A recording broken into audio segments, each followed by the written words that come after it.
All right, everybody.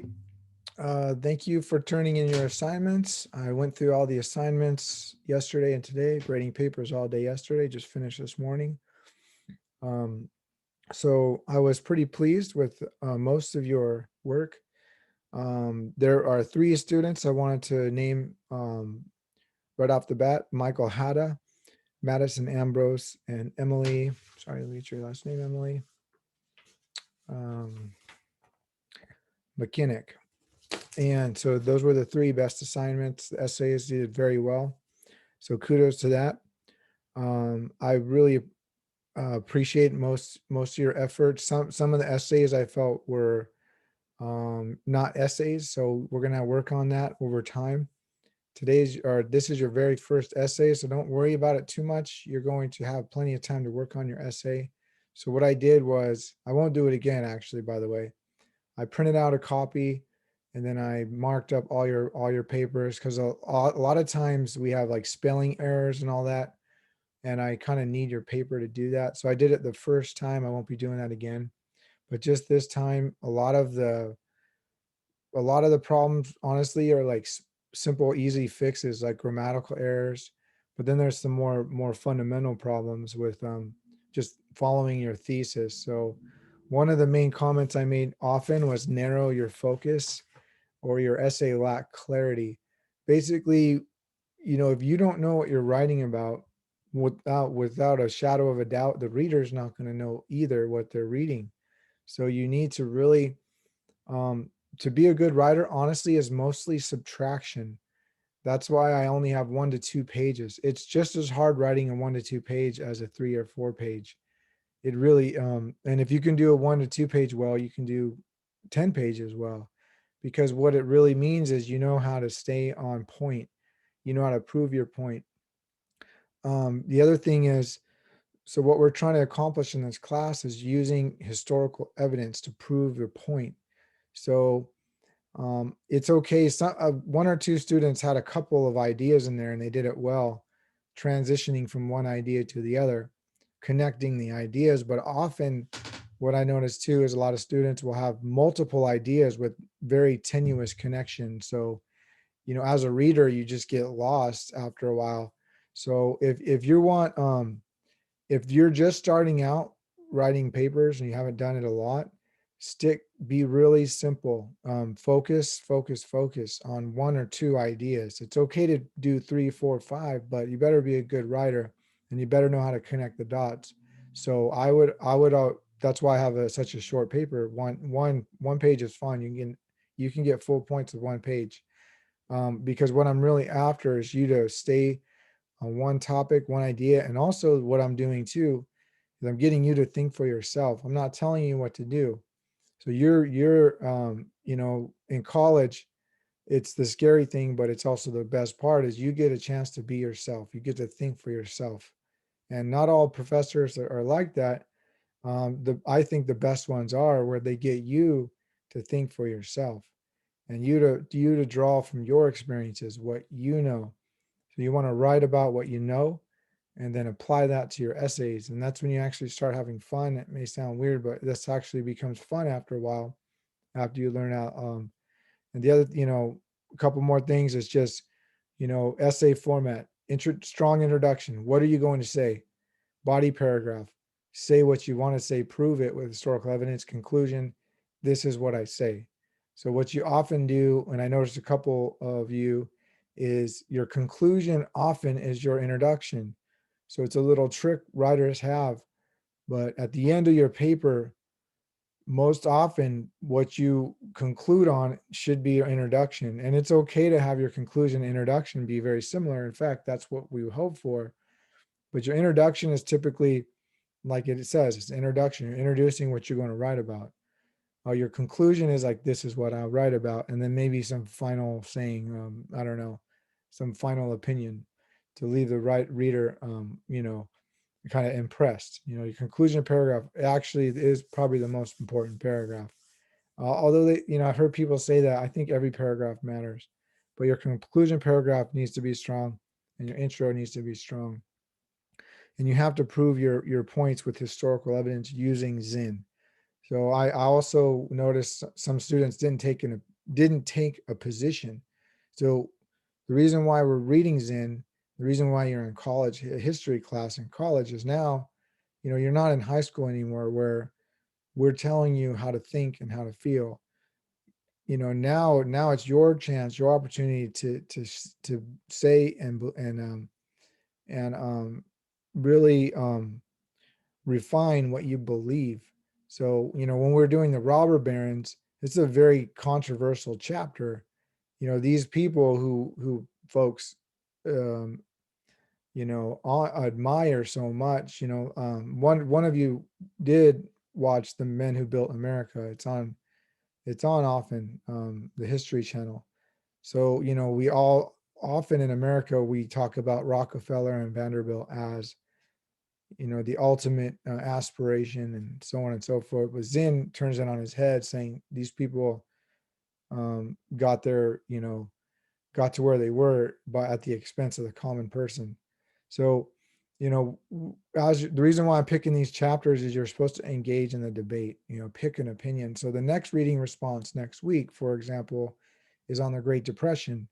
And what Zen's going to argue is, and I'm going to do my chapter review on Wednesday, and I'll go in more detail. But what Zen argues is, the Great Depression, the New Deal. We talk about it. There's the Green New Deal right now. It's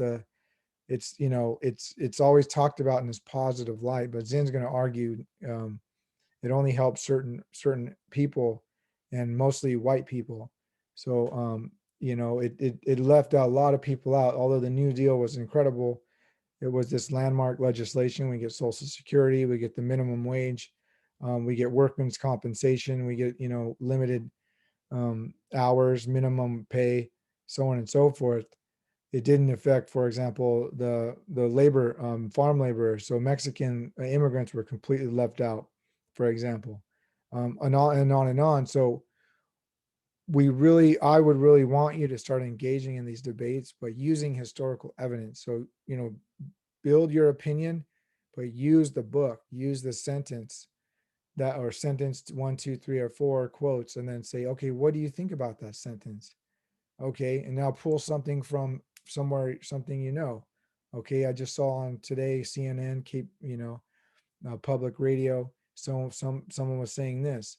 So you draw on everything using the book, using outside, and then using your own mind, and then you have a strong, educated opinion. So the difference with to me, someone who's educated and who's read a lot is, to me, their opinion means more because they've done their homework. They've drawn from this, from that. Everyone has an opinion, but an educated opinion to me is more of a it took work to get there. I guess that's what I'm trying to say. Everyone's got opinions are like, insert the word, but an opinion that was from research, from multiple sources. To me, that's an opinion where I'll take notice, and probably you will too. So as you're here taking this journey, yes, we're studying history, but we're also, you're learning who you are, what you believe in, and more importantly, how to write. So you're building these skills. And the best thing I can do for you is to teach you how to be a good writer. And it's going to take hard work. You're going to get comments back. You're not going to agree with them. Teachers are going to make you mad, blah, blah, blah, whatever. At the end of the day, you're going to be a good writer and you're not going to remember none of this. So I've had my struggles and trials and tribulations. I've I struggle with writing my whole and I still struggle with writing, to be honest. So what I'll ask you, if you haven't done it yet, watch my videos at the end, week 6, for how to write a research paper 1 and research paper 2. So what I do is I go through the process of writing. And what I noticed too is a lot of students would really benefit from an outline. So, when I say narrow your focus, what's your thesis, so on and so forth, that can be solved by just writing out an outline. So when you're doing this stuff, and you can, but I wouldn't just start writing. Map out what you're going to do in this pen, and we'll look online how to write an outline. I'll show you in that video. What's your body paragraphs? What's your quotes you're going to use? What's your thesis? What you're trying to say? And a thesis is typically a question, and then your thesis, it starts out with a question, and your thesis is the answer. So, a lot of students started out their papers with questions. That's fine. I did that with my master's thesis. I started out with a question. That's always good. It's a hook. You want to engage, but you want to stay focused. So start with an outline and then edit. So there was a lot of grammatical errors on a lot of students. That can be solved really simply by going to someone's house, your neighbor, your friend, your family. Hey, can you check this for me? Is there any grammatical errors? I do. My wife is my editor. She'll find, because what happens is when you're writing and reading, you've seen this stuff so much, you're not going to notice something that someone who's just coming in fresh reading it say, whoa, that's not how you spell where. It's WHERE or W. It's the simple things that anyone would make the mistake because you've just been staring at your paper. So get someone else to edit and check. Always, it's not a big deal. It takes 5-10 minutes to get someone to read your paper, and get someone who's hopefully, who knows how to write. Obviously, you don't want to get just anybody, but get like the person you know the most, or maybe you'll have to meet someone new. The last thing I'll say is visit the writing center. Okay, if you're having a problem with writing and it's really hard and you may be not happy with your grade, visit the writing center. It's part of your college tuition. I did it at USD once or twice. I should have. No one really talked about it to me, but I wish I would have done it way sooner, like now. And you can go as often as you want. So visit the writing center. So what we're doing in this class is teaching you one of the most important things you will ever learn in college, which is how to write. So, you know, just be aware of what you're doing and why you're doing it, and know that it's a process and it's a painful one. The writing is very, very painful, trust me. But the reward is so great, because even if you go on and don't even follow your degree and finish, or whatever, what something happens, your ability to write is going to really change your life. Writing is it's such an important thing we do in modern society. So, you'll never, you'll carry this with you for the rest of your life, no matter what path you take. All right.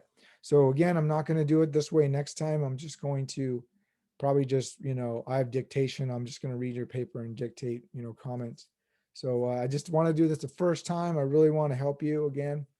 But you got to help yourself. Watch those videos, take these comments to heart, make those changes.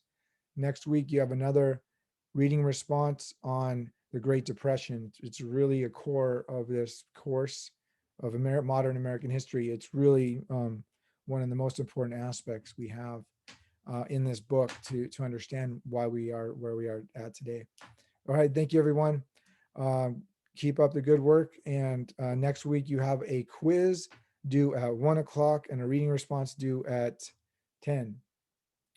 10. Yeah. Anyways, um, I will look forward to seeing you all. Again, I want to reiterate, no, I will do not accept late assignments. This is an accelerated course. I have, a lot of you have stated I got a full plate, I got this and that. So do I. So I have a full plate too, especially in summer school. This is pretty brutal for me as a teacher, to be honest. This is really tough. So I just want to reiterate that why, my policy is the way it is. And I'll do my best, and I hope you to do your best. And I will see you next week. And I hope you're watching all my chapter reviews. Take care, everybody. Bye.